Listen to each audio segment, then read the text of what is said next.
A proposta de emenda à Constituição está na pauta do Senado, já cumpriu o prazo de 5 sessões de discussão, hoje é a última sessão de discussão. Nós vamos permitir uma discussão ampla em relação a isso.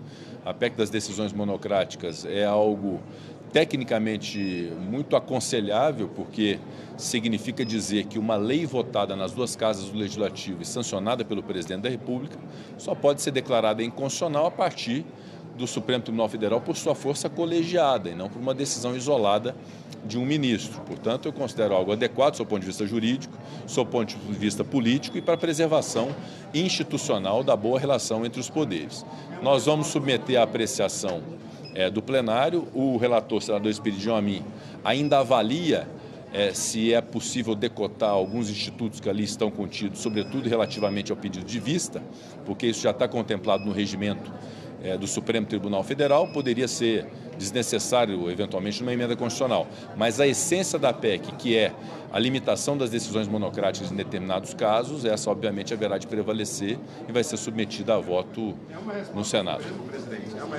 Não é uma resposta. Na verdade, não há nenhum tipo de afronta, nem tampouco nenhum tipo de retaliação, absolutamente. Eu sempre fui um profundo defensor da institucionalidade, da boa relação entre os poderes, um defensor do poder judiciário e da sua importância para a democracia.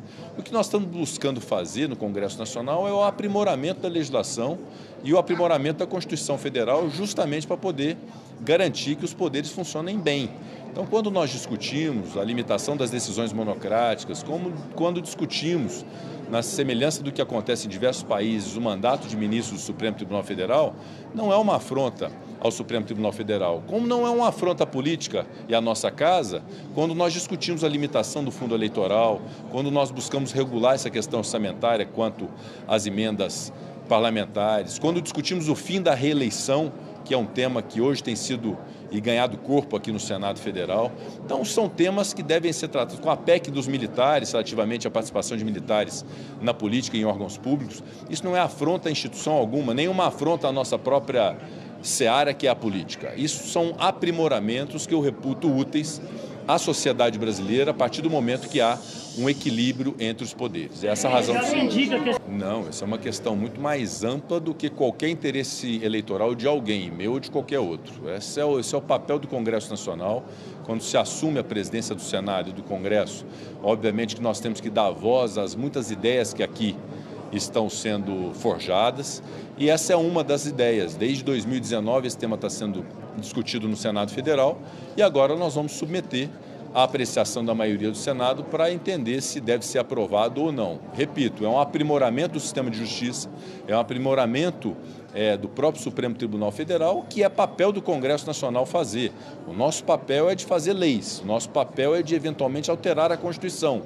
Nem sempre nós estamos certos, por isso que há o debate, por isso que há o debate em duas casas, em 2 turnos, mas nós estamos fazendo um papel de absoluta boa intenção e não há nenhuma intenção de cunho eleitoral nisso, muito ao contrário. O nosso papel nesse momento é político e não eleitoral.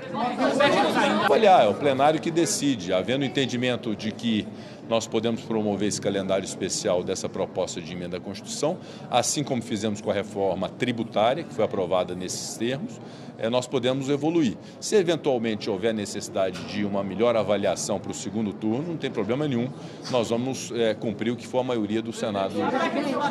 Não tratamos disso, nós vamos cumprir o nosso papel no Senado e, naturalmente, havendo a aprovação, nós vamos encaminhar à Câmara dos Deputados e a Câmara vai ter o seu tempo de reflexão, se deve votar, se não deve votar e como deve votar. E é uma autonomia que a Câmara dos Deputados tem.